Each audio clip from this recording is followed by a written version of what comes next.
নমস্কাৰ বন্ধুসকল, মই হিৰেন।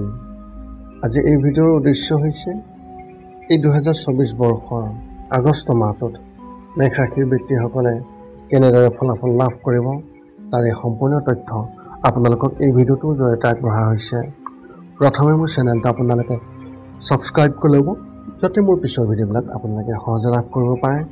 লগতে মোৰ ভিডিঅ' যদি ভাল লাগে তেন্তে লাইক আৰু শ্বেয়াৰ কৰিব, কমেণ্ট কৰি আপোনালোকৰ মনোভাৱ প্ৰকাশ কৰিব। এতিয়া আহোঁ মূল বিষয়লৈ। মেষ ৰাশিৰ ব্যক্তিসকলৰ এই 2024 বৰ্ষৰ আগষ্ট মাহটোত এওঁলোকৰ পাৰিবাৰিক জীৱনৰ ক্ষেত্ৰত যি ফলাফল এনেধৰণৰ। এই মাহত এওঁলোকৰ পৰিয়ালত সকলো ঠিকেই থাকিব, কিন্তু আপোনাৰ পিতৃ মাতৃৰ এজনৰ স্বাস্থ্যৰ অৱনতি ঘটাৰ সম্ভাৱনা অত্যন্ত প্ৰবল আছে। এনে পৰিস্থিতিত তেওঁলোকক স্বাস্থ্য আৰু খাদ্যৰ সঠিক যত্ন লওক।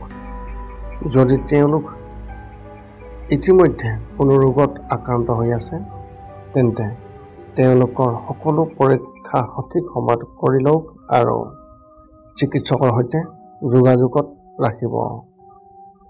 ঘৰত সুখ শান্তিৰ পৰিৱেশ সৃষ্টি হ'ব আৰু ভাই ভনীৰ লগত আপোনাৰ সম্পৰ্ক অধিক সুদৃঢ় হৈ পৰিব।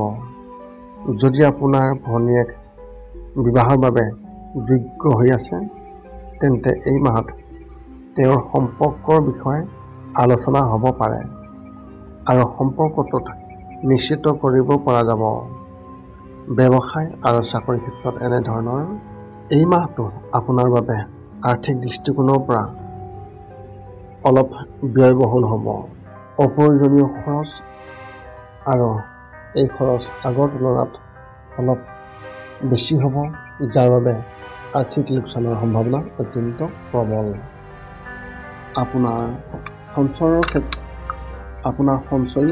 শেষ হ'ব পাৰে এই সময়ত, গতিকে সঠিক ঠাইত বিনিয়োগ কৰক আৰু কোনো ডাঙৰ খৰচ কৰাৰ আগতে ভালদৰে চিন্তা কৰক। চৰকাৰী বিষয়াসকলে এই মাহত নিজৰ কামত অসন্তুষ্ট হ'ব আৰু কিবা এটা কথাত মানসিক চাপ পৰিব পাৰে। তেওঁৰ বেছিভাগ সময় সমাজৰ কামত কটাব। ব্যক্তিগত খণ্ডত কাম কৰা ব্যক্তিসকলে তেওঁলোকৰো চৰকাৰী কাম কৰাৰ হেঁপাহ থাকিব আৰু তেওঁলোকে তাৰ বাবে প্ৰস্তুতি চলোৱাৰ কথা ভাবিব পাৰিব। এনে পৰিস্থিতিত যিকোনো সিদ্ধান্ত লোৱাৰ আগতে নিশ্চিতভাৱে বয়োজ্যেষ্ঠসকলৰ লগত আলোচনা কৰি সঠিক পৰামৰ্শ লোৱাটো অতি শুভ হ'ব। শিক্ষা আৰু কেৰিয়াৰ ক্ষেত্ৰত এনেধৰণৰ কলেজত পঢ়ি থকা বিশেষকৈ ছোৱালীসকলে এই মাহত ঘৰৰ কাম কাজৰ প্ৰতি অধিক আগ্ৰহী হ'ব আৰু বেছিভাগ সময় উন্নতিৰ কামত কটাব।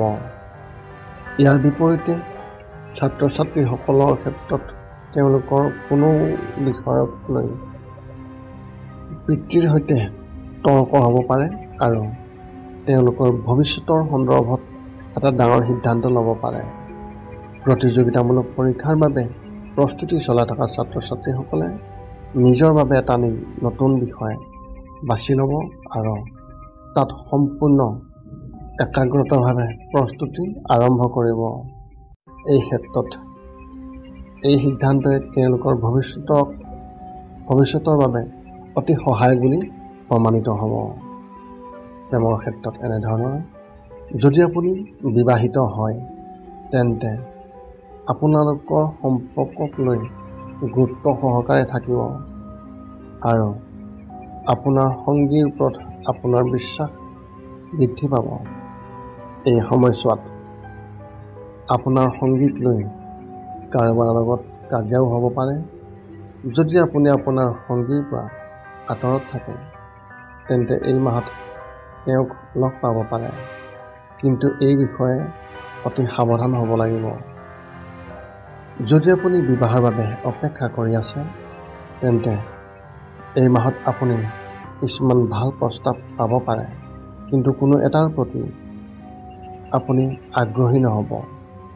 আপোনাৰ সম্পৰ্কক লৈ আপুনি দুখ অনুভৱ কৰিব স্বাস্থ্যৰ ক্ষেত্ৰত এনেধৰণৰ কেঞ্চাৰ আদিৰ দৰে গুৰুতৰ ৰোগত আক্ৰান্ত হৈ থকা ব্যক্তিসকলে এই মাহত নিজৰ বিশেষ যত্ন ল'ব লাগিব আৰু বাহিৰলৈ ওলোৱাৰ আগতে সম্পূৰ্ণ সাৱধানতা অৱলম্বন কৰিব লাগিব।